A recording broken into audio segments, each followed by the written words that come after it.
We are starting the lecture. हम अपना lecture start कर रहे हैं। So this is HER 04।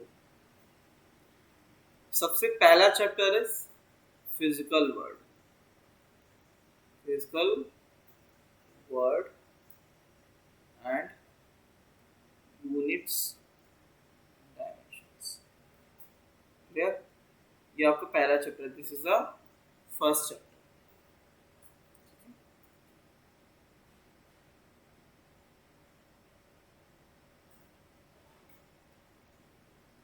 ठीक है, इसमें what will be the sequence.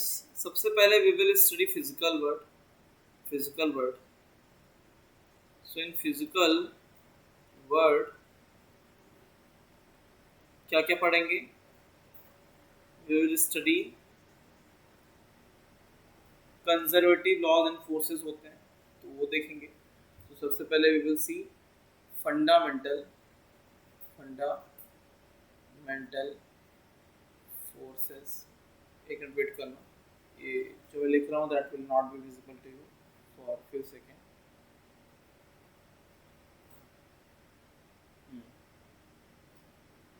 Fundamental forces. The second one is conservative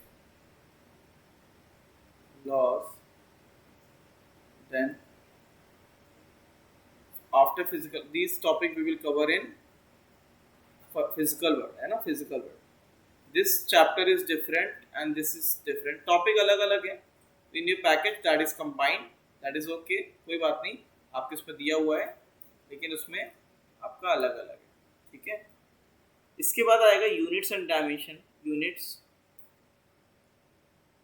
and dimension. तो सबसे पहले डायमेंशन में हम लोग क्या क्या देखेंगे?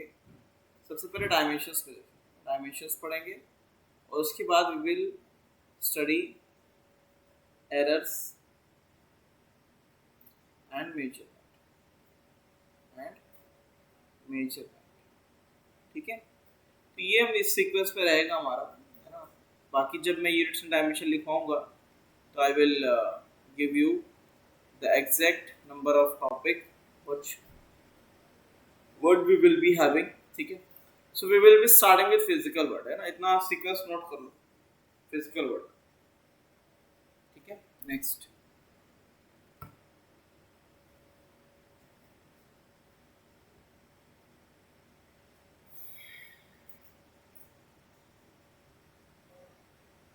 सो फिजिकल वर्ड स्टार्ट करेंगे। Physical,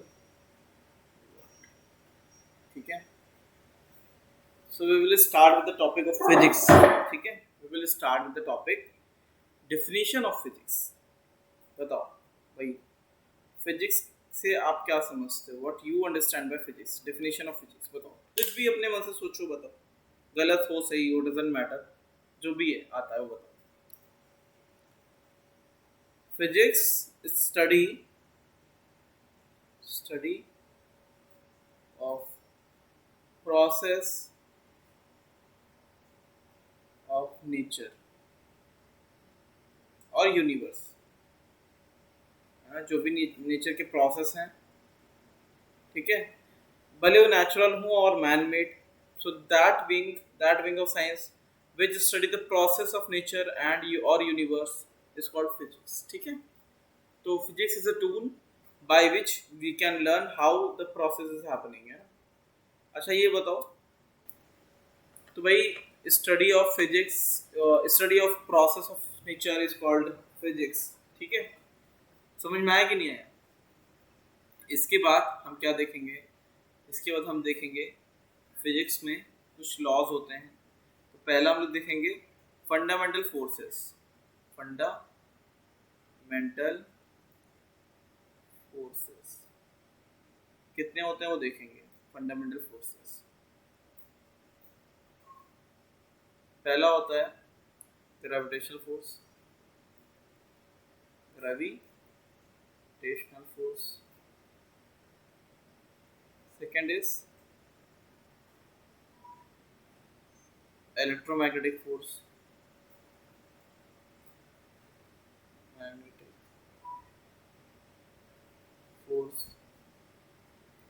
third one is nuclear force.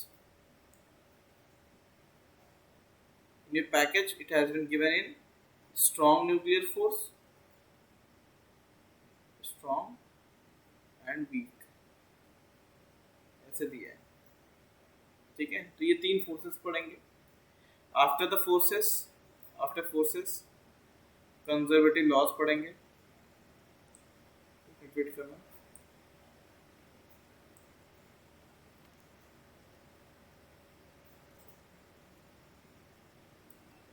So after forces, we will see conservative laws. Conservative laws. There are four conservative laws. So first one is conservation of energy. Conservation of energy. Second one is conservation of linear momentum.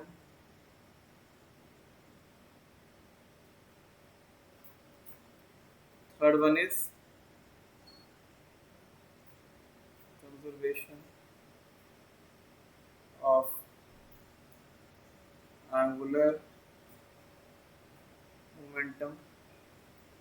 The fourth one is conservation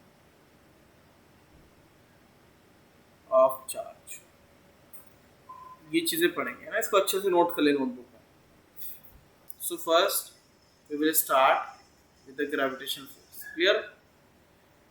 ये तो पता ही होगा थोड़ा बहुत, हाँ या ना? बताओ भाई. The first one, gravitation force. Gravity के बारे में थोड़ा बहुत तो पढ़ा ही होगा. बोलो, क्या होता है ग्रेविटेशन फोर्स?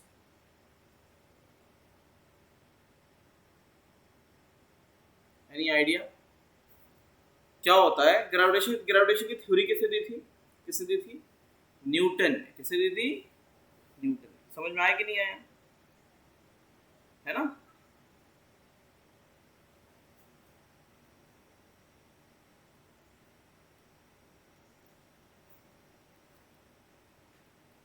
सो न्यूटन गेव थ्योरी. चलो अभी बाद में बात कर लेंगे, लेकिन डेफिनेशन क्या है? तो फोर्स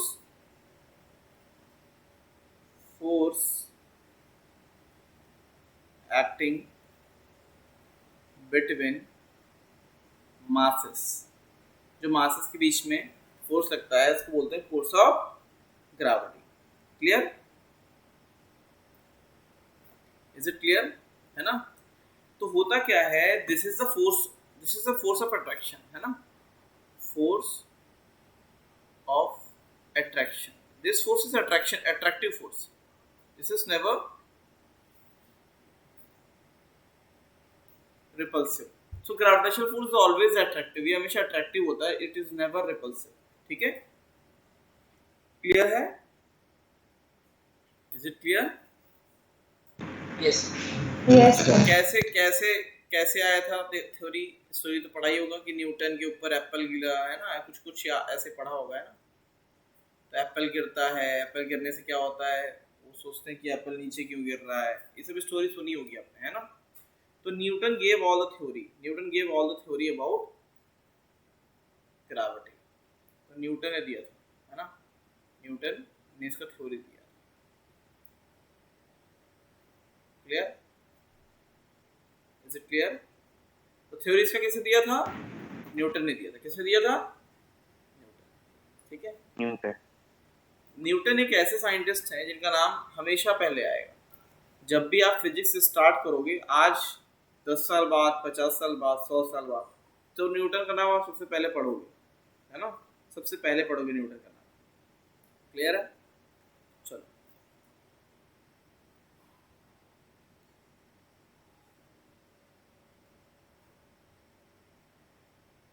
इन्होंने थ्योरी में क्या बोला था? बहुत सिंपल सा थ्योरी था. if two masses are there, so they will attract each other. ना? If two masses m1 m2 are there, so they will attract each other with the equal force. ये इसको F से खींचेगा, ये इसको F से खींचेगा। If they are at a separation of R, उनके बीच में सेपरेशन R है, तो ये जो फोर्स F लगता है that is proportional to multiplication of masses.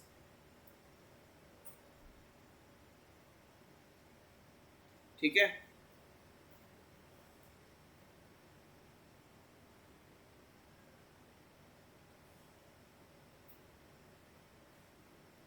And एक मिनट रुकिएगा थोड़ा सा, कुछ इज देयर एनी लैग, कुछ लैग हो रहा है जो मैं लिख रहा हूँ आपको दिख रहा है देर में, ऐसा कुछ हो रहा है? हाँ सर, Yes, sir. एक मिनट वेट। Yes, sir. चलो, so this F force will be proportional to the multiplication of m1 m2। अब कोई लैग है? Is there any lag? अब लैग है कोई? Any lag? no sir, and this F is also proportional to, अच्छा proportionality का मतलब होता है कि क्या फंक्शन बन के आ रहा है। प्रोपोर्शनल मतलब कि जैसे आपके marks are proportional to your hard work, है ना, तो प्रोपोर्शनलिटी आ गई, मतलब कि अगर आप ज़्यादा मेहनत करोगे तो मार्क्स अच्छे आएंगे, तो ये प्रोपोर्शन, इसको कहते हैं प्रोपोर्शनलिटी, समझ गए? तो this is the sign of proportionality. पढ़ा है कि नहीं पढ़ा है कभी? Sign of proportionality.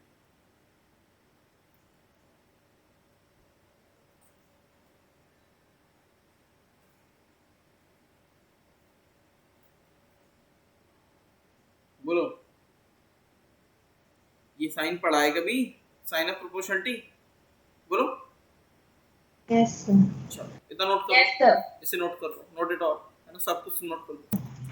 yes, next, ये फोर्स क्या आता है? This force, what about the force? If m1 and m2 are the masses, m1 and m2 are the masses, this is F, this is F, so F is equals to, ऐसे आएगा, F is proportional to m1 m2 and F inversely proportional to 1 by r square।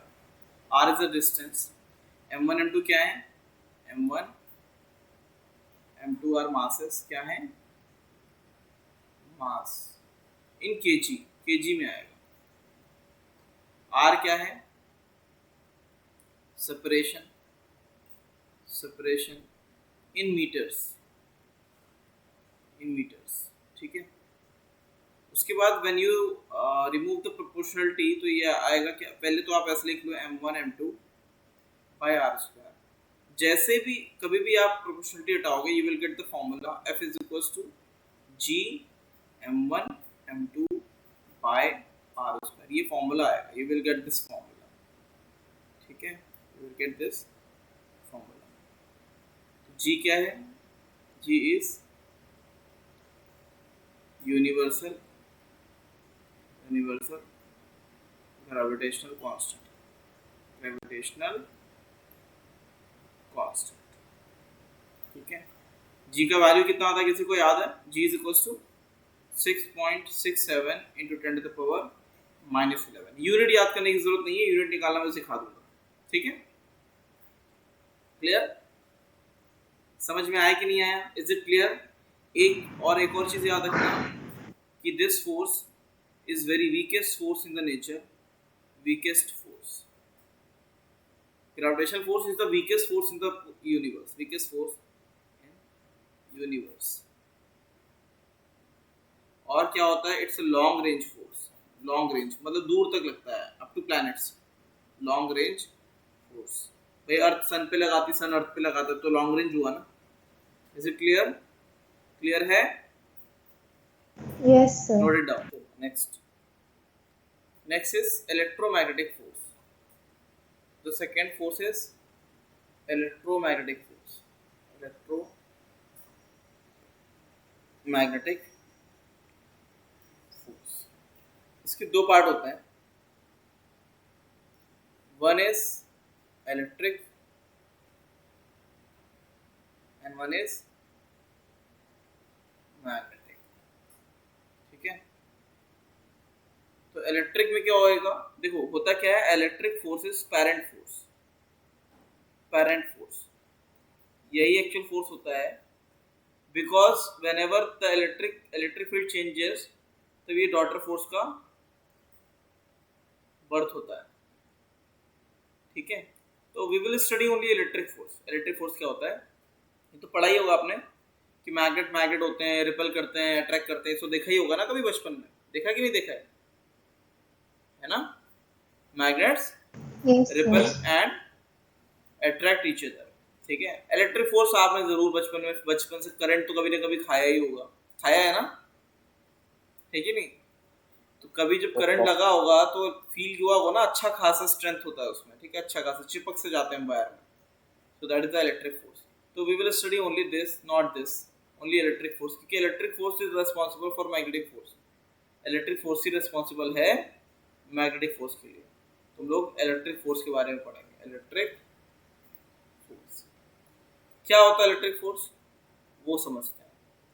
तो सबसे पहले charges समझते हैं। Charges जैसे मास होता है वैसे चार्ज होते हैं ना, चार्जेस कैसे होते हैं, plus charge, positive charge, and the second is negative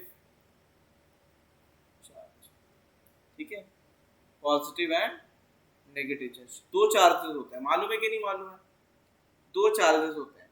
अच्छा, इलेक्ट्रॉन पे चार्ज क्या होता है, इलेक्ट्रॉन इज नेगेटिवली चार्ज, मालूम है, इलेक्ट्रॉन के बारे में जानते हो, इस पे चार्ज कितना होता है, नेगेटिव होता है, क्या होता है, negative charge. And what about proton, proton is positively charge, इसको बोलते हैं प्रोटॉन। ये सब पढ़ा है कभी 10th में, कभी देखा है, Yes. Yes, ठीक है। sir. Yes, sir. Unit of charge, unit of charges, unit of charges coulomb, कितना है, कूलम्स, ठीक है।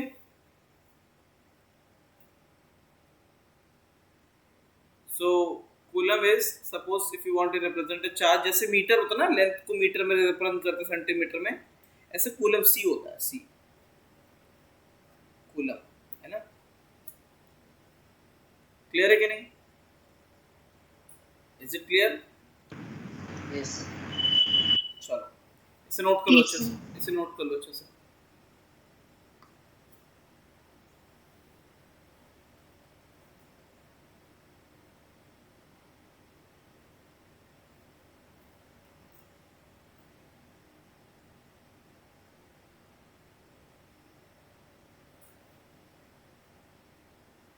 हेलो, इसमें मैं आपको कॉल कर रहा था अभी,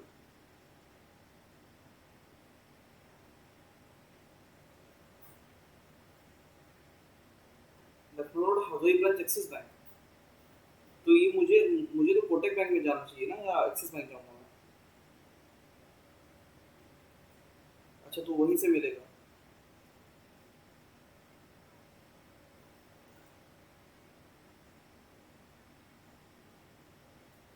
और एफआईआर है उसकी उसकी नहीं आई, तो कोटक बैंक के पास आई होगी ना वो चेक, हाँ, अच्छा नहीं तो क्लियर पहली बात तो उसमें साइन ही मैच नहीं करेगा, मैंने साइन किया ही नहीं है, तो ये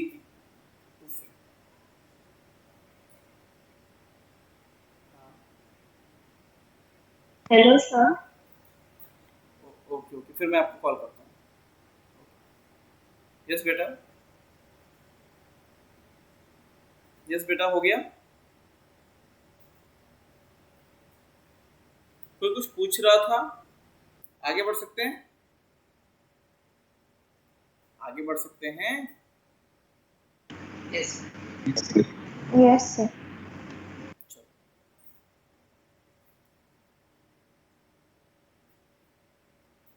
अब देखो कूलम्स लॉ लगता कैसे है, जो इनके पीछे फोर्स लगेगा बिल्कुल जैसे ग्रेविटेशन फोर्स लगता है, बिल्कुल उसी तरीके से लगेगा, ठीक है, ठीक है, क्लियर है कि नहीं। Yes, sir. सो कूलम्स लॉ में कैसे लगे? अच्छा, एक चीज याद रखना, कि लाइक चार्जेस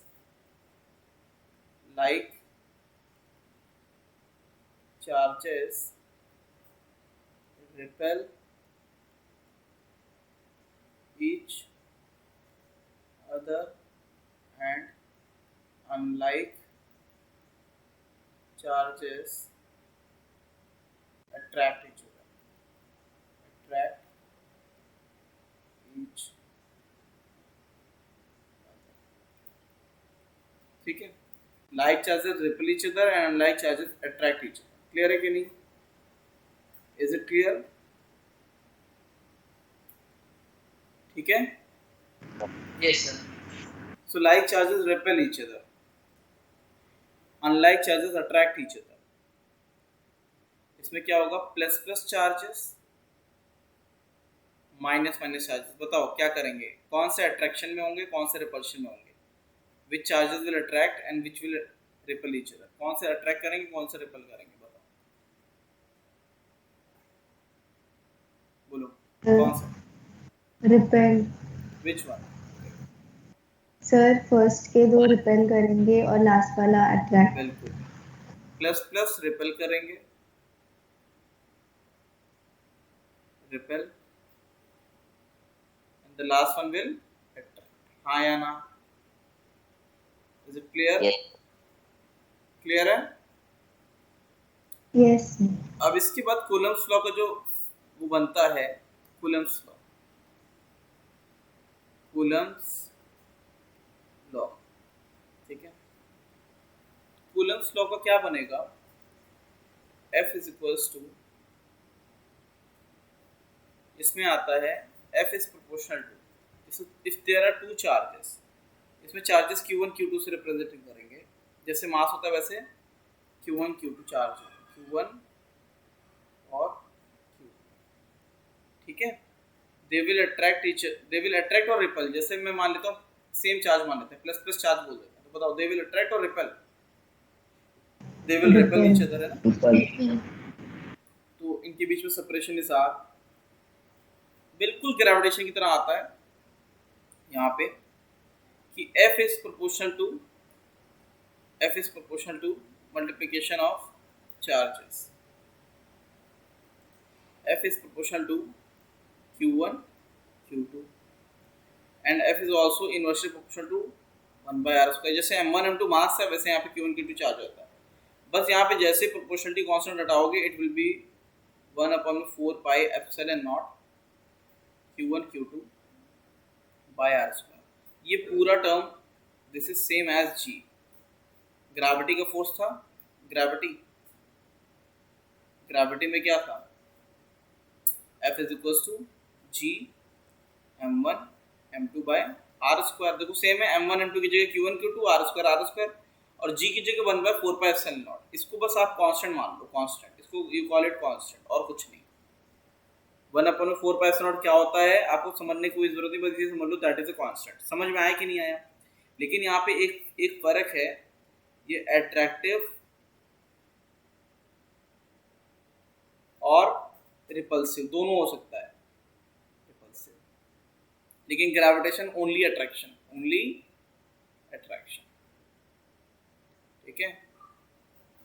ठीक है? ये स्ट्रांग होता है ना? This force is strong in nature, बहुत स्ट्रांग होता है, स्ट्रांग फोर्स. एंड ऑल्सो ये भी लॉन्ग रेंज होता है. क्या होता है? Long range force. ग्रेविटेशन वाले में क्या होता है? वीक होता है, लेकिन लॉन्ग रेंज ये भी होता है.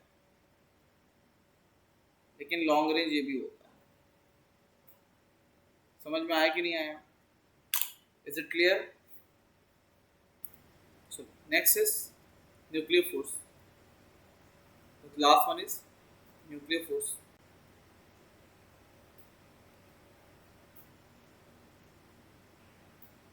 So this force is responsible for the creation of universe. ठीक है? Responsible for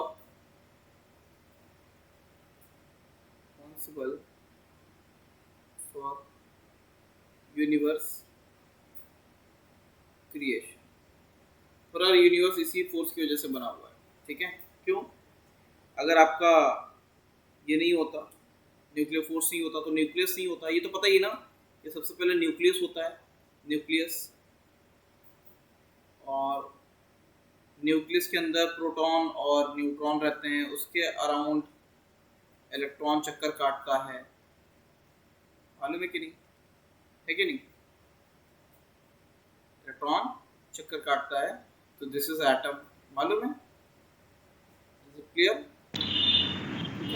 Yes. So inside the nucleus, when the force is acting inside the nucleus, अगर न्यूक्लियस के अंदर फोर्स एक्ट करता है उसको बोलते हैं, अच्छा न्यूक्लियस के अंदर क्या रहता है, न्यूक्लियस के अंदर, एक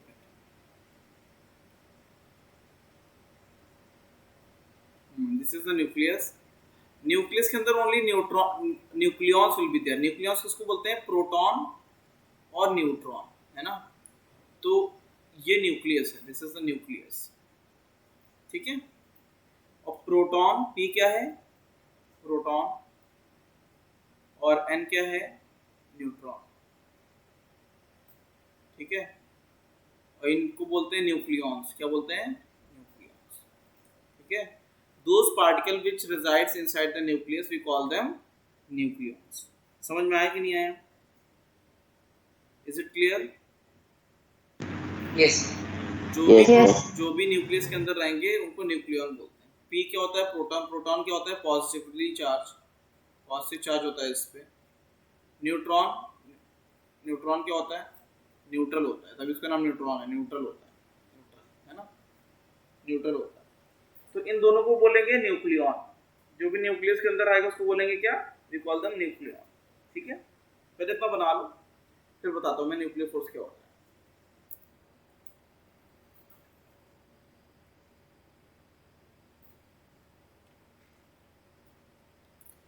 अब सबसे पहले होता है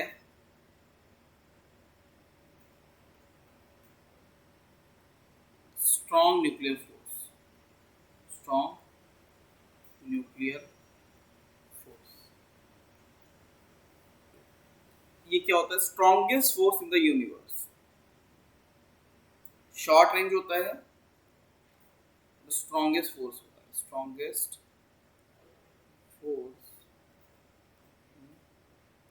यूनिवर्स। और ये शॉर्ट रेंज होता है क्योंकि आपको पता ही है कितना छोटा होता है न्यूक्लियस, शॉर्ट रेंज। ये कहाँ लगता है, एक्ट्स बिटवीन न्यूक्लियॉन्स, है ना, न्यूक्लियॉन्स के बीच में लगता है, ठीक है, एक्ट्स बिटवीन न्यूक्लियॉन्स। क्या करता है ये, देखो ये proton neutron, neutron neutron, proton proton, इन सभी पेयर में लगेगा, इन सभी पेयर में लगेगा to stabilise, to stabilise, stabilise, ठीक है। अब होता क्या है, सपोज मैं प्रोटॉन न्यूट्रॉन को ले लेता हूँ, डजंट मैटर उन पे क्या चार्ज है, न्यूक्लियर फोर्स के सामने कुछ भी नहीं टिकता। अब इसके बीच में सबसे स्टेबल पोजीशन होती है R naught, R naught is equals to 10⁻⁻15 metre जो है, that is found to be the most stable separation. अब क्या होता है, अगर ये इनके बीच में सेपरेशन कम होता है, अगर इनके बीच में आर जो है, R is equals to R naught, तो स्टेबल रहता है। अगर R greater than R naught हो जाएगा, अगर सेपरेशन ज्यादा हो जाएगा, तो न्यूक्लियर फोर्स कैसा लगेगा, अट्रैक्टिव हो जाएगा। कैसा हो जाएगा, अट्रैक्टिव, उनको पास पास लाएगा, ठीक है। न्यूक्लियर फोर्स का एक ही मोटो है, to bring them at specific separation, that is 10⁻⁻15 metre, 10⁻⁻15 metre. अगर उससे कम हो जाता है तो वो दूर दूर करेगा, तो रिपल्शन कर देगा, है ना, रिपल्शन हो जाएगा इनके बीच में। समझ में आया कि नहीं आया, इज इट क्लियर। अगर आर नॉट है तो स्टेबल है, कोई फोर्स नहीं लगेगा। आर नॉट से ज़्यादा है तो पास पास लाएगा, आर नॉट से दूर, तो आर नॉट से कम है तो दूर तो लेके जाएगा। तो ये आपका कौन सा स्ट्रॉन्ग न्यूक्लियर फोर्स। क्लियर हुआ कि नहीं हुआ, कहाँ लगेगा, एक्ट बिटवीन न्यूक्लियॉन्स। समझ में आया,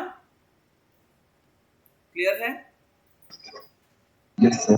चलो नोट कर लेते हैं, Yes, sir. थ्योरी यहीं रखेंगे।